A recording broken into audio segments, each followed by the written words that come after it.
One of the most important tasks a panel moderator does is to create the structure and the format of the panel discussion. My name is Kristen Arnold, and I am a master facilitator and a leading authority on moderating panel discussions. And there are a lot of formats that you can choose from beyond the traditional 4. Let's find out more.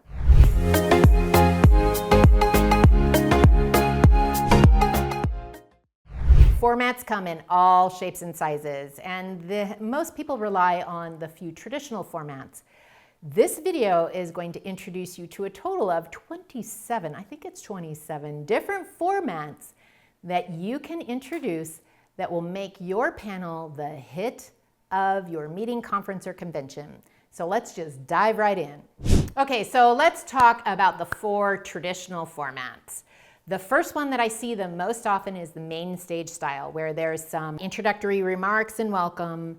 Then there's some moderator curated questions that the moderator asks the panel.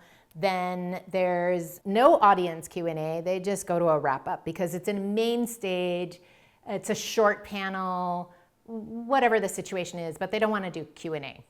That's fine. That's a main stage panel. Now, most panels that I see are called the Q&A style, where it is the main stage style. There's some welcome introduction. Then there is also the moderator curated questions and Q&A and a wrap up at the end. Yay, that's what we traditionally see. You might also see the initial remarks style, where it's a welcome and the introduction is combined with a short period of time where the panelists are given 5, 7, 8, hopefully no more than that. But they are given a time to give some initial remarks that positions their expertise, their position appropriately. And then if there's time, if time is managed correctly, there's Q&A and a wrap up at the end.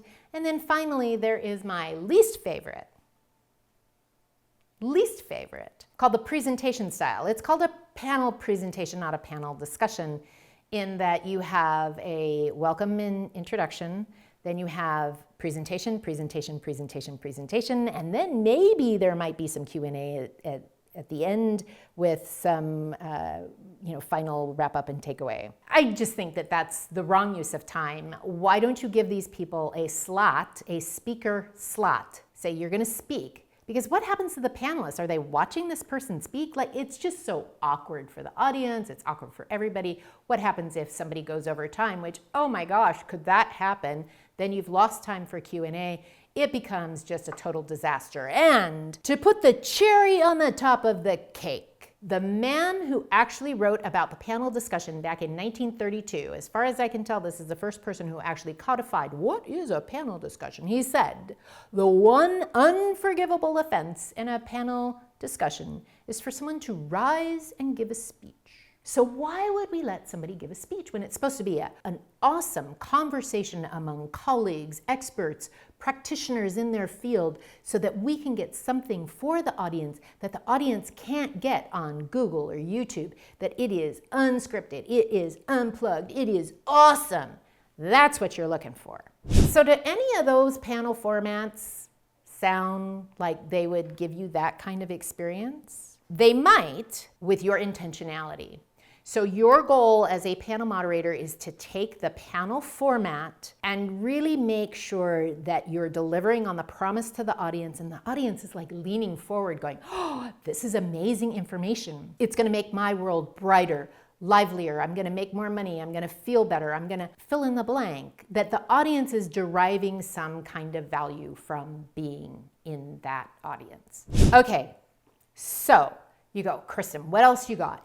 If those are the traditional formats, what else you got? Well, one of my favorites is, especially for conferences and conventions, is that you riff a popular TV show. Maybe you know that the audience likes a certain celebrity figure and that they listen to their talk show host. It could be a political, it could be a news outlet, it could be a morning talk show, an afternoon talk show, it could be a morning, it can be any kind of TV show really that you think most of the people in the audience are going to get, that they're going to understand it. So then you mimic certain ideas about that talk show. So, for example, I did a panel and I was moderating and I mimicked the Ellen DeGeneres show.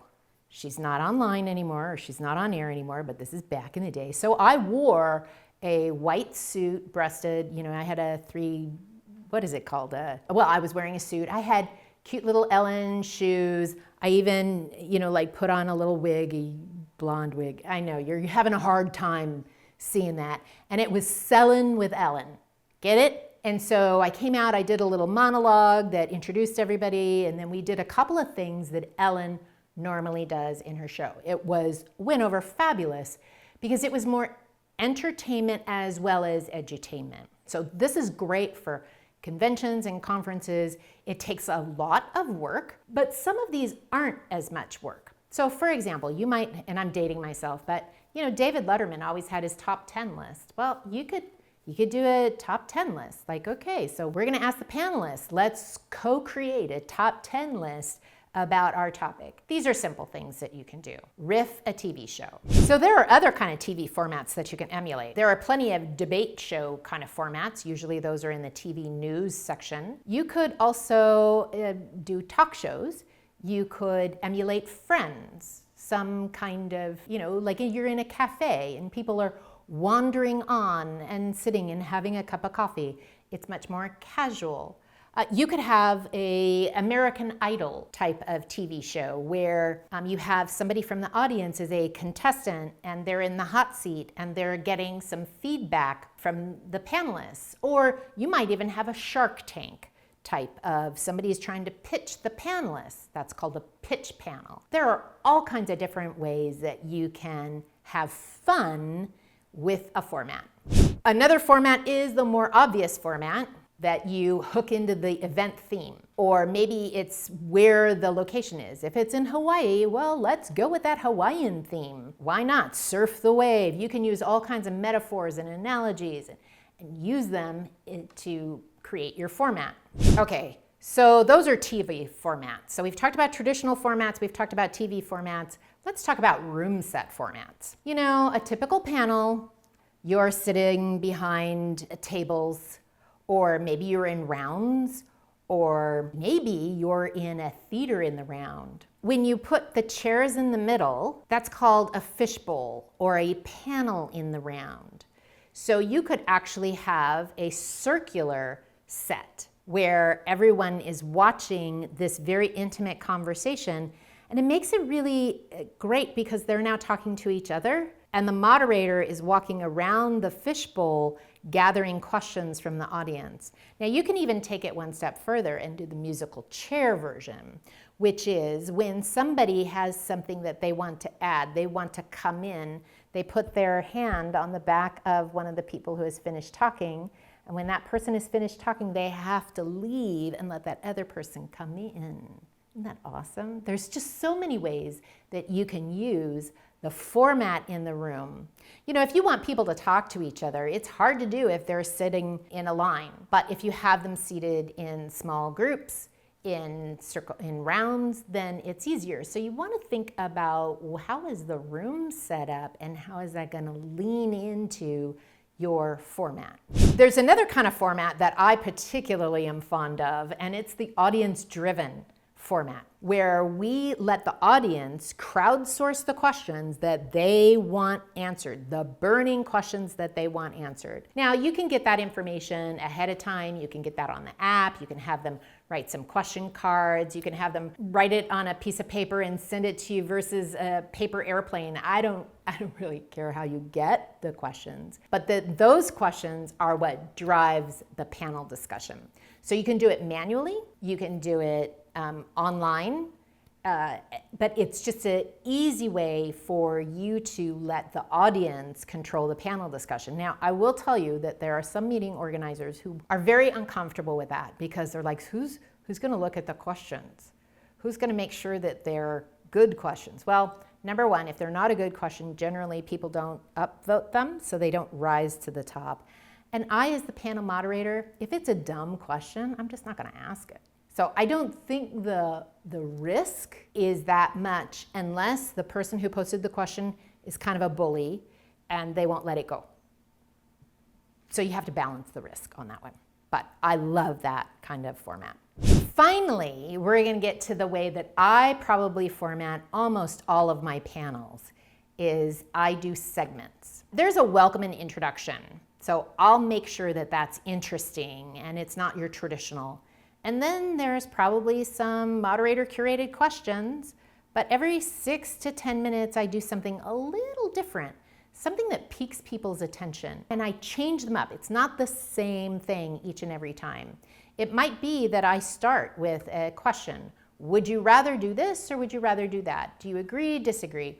Or I like to play the newlywed game. If you want to know more about the newlywed game, just go to my website and go, newlywed game, type it in and you'll find out the instructions. I'm dating myself on the newlywed game. It's a format that I love to kick things off with. I ask the audience a question and I say you have one word to explain it. And then the panelists write that one word on a piece of foam board and they flip it over all at the same time and it sparks spontaneous discussion.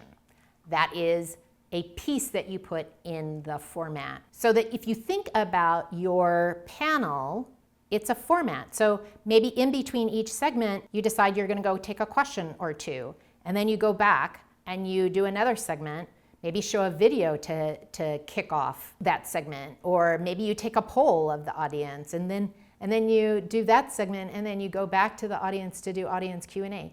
You have so many combinations and permutations of things that you can do.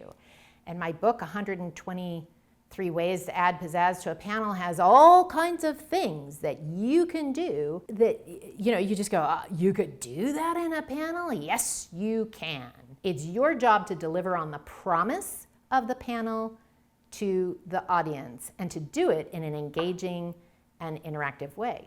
Okay, so I've covered a ton of different panel formats. There's at least 27 different formats that I just covered in some way, shape, or fashion. I hope you got some good ideas. Just write them in the comments form, hit that like button, hit the subscribe button, and also if you want more information about how to moderate a panel, I put together a 7-part free video course that you can watch. Just go to www.howtomoderateapanel.com. I so appreciate you watching this video. Thanks.